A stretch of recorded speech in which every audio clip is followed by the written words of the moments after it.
Hi, and welcome back to Cat Run Figures. I'm your host, Caitlin, and today we are going to be reviewing Midnighter and Apollo, issue 4. So, before I start the review, I just want to say, my god, that cover. Midnighter. Damn. So, moving right on into the comic, Neuron and Apollo are still debating whether or not Apollo deserves to be in hell. They're discussing his sins, they're discussing possible guilt, and Neuron's just kind of an asshole. But we already knew that. So, continuing on with Midnighter doing everything he needs to defend and retrieve the love of his life, Apollo, we get to see him with the Lord of Guns, and he's challenging him to a fight. And his response is, why would I be concerned?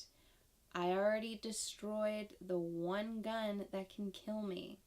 There's nothing that can kill me. There's nothing you can possibly do here in hell that could harm me.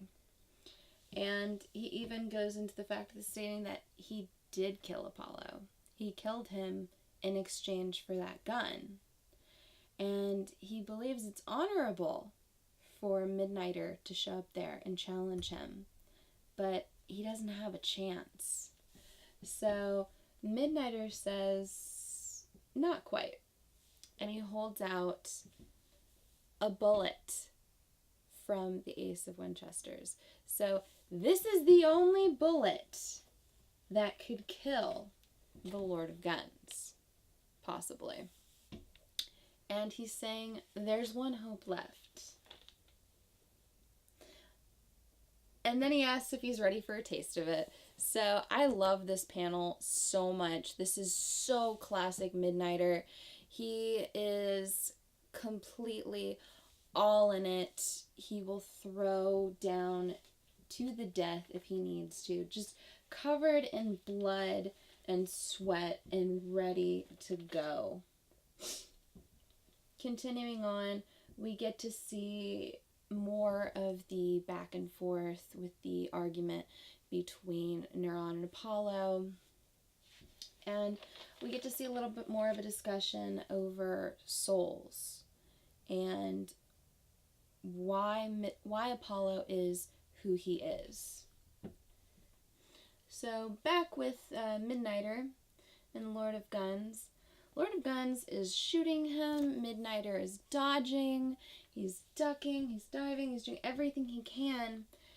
And then this happens. And he gets thrown to the ground, and the Lord of Guns has a gun trained directly on his temple. Directly on his forehead. So, it's not looking good for him, right? A little bit concerned. But don't worry. He's Midnighter. So, of course, he gets out of it. This is a great panel, seeing him actually get back far enough to go through it. And he throws the bullet. And the Lord of Guns catches it right here. And he asks him if he's just stupid, because does he really believe that someone called the Lord of Guns has never actually caught a bullet before? And his response is, nope. So he headbutts it through his frickin' skull and out through the back. This is probably the most badass Midnighter panel I have seen in a long while. But I love it. This is just amazing. My gosh. All of the gore and all of the violence in this one panel is so great. And we get to see the Lord of Guns is dying, and he can't even voice what's going on.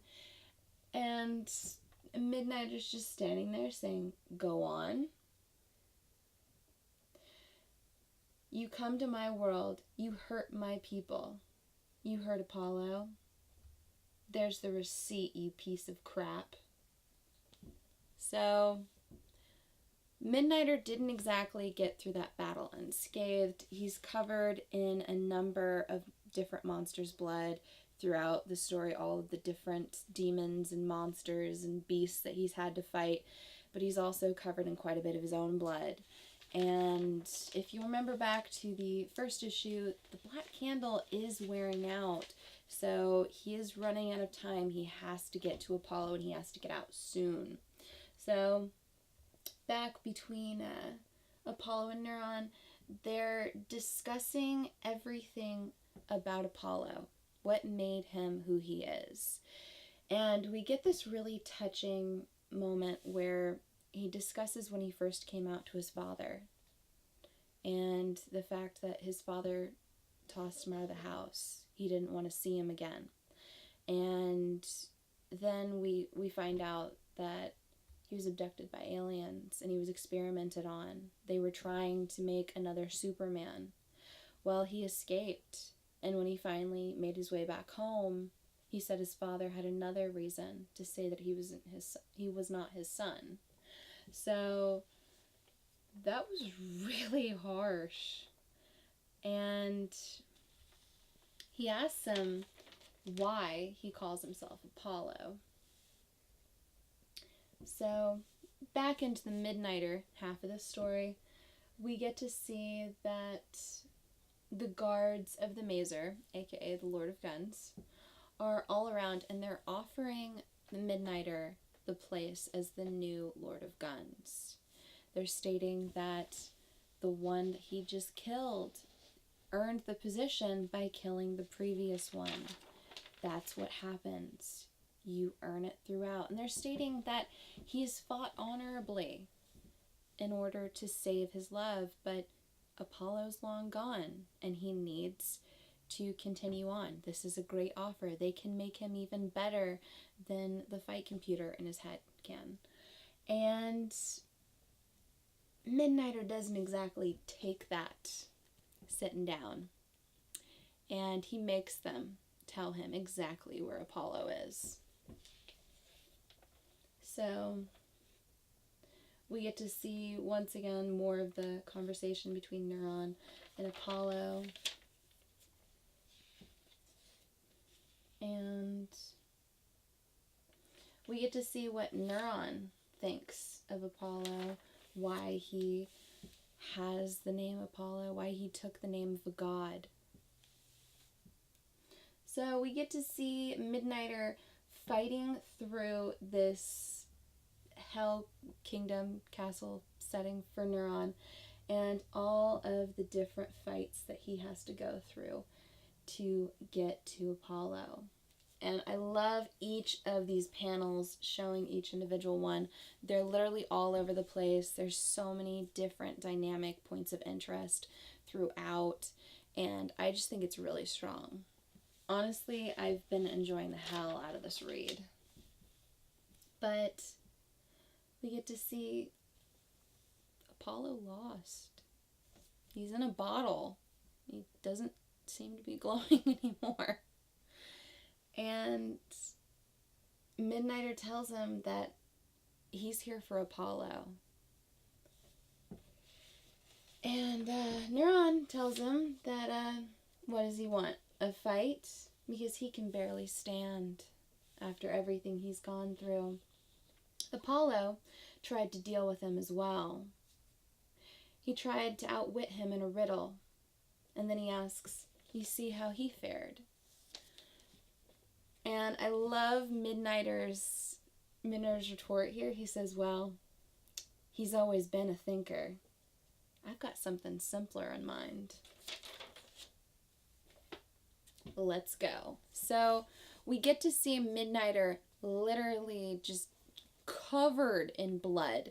He's covered in his own blood. He's covered in so many different creatures' blood right now. I mean, he's got to take one hell of a shower when he gets home finally, but he's probably going to have to burn this costume. I was going to say, I would hate to see his dry cleaning bill. Right? But you know what? He's fighting for everything. Everything's on the line. This is the love of his life. And the next issue is going to be the only fight that counts. So I don't feel like this story has been getting enough notice, enough love, and enough praise. It's so well written. Steve Orlando has been knocking it out of the park. The artistic team has also been fantastic. Just throughout, everything about this book has just been so much fun. It's been so well written. Who is the artistic team before I finish this? Frenato Blanco. Yeah, but just a great read so far. If you're not reading it, I suggest either, seeing if you can hunt down the individual issues if you still can at your local shop, or maybe just wait for the trade to come out. Like I said, this is the 4th issue, and it's a 6-issue mini-series.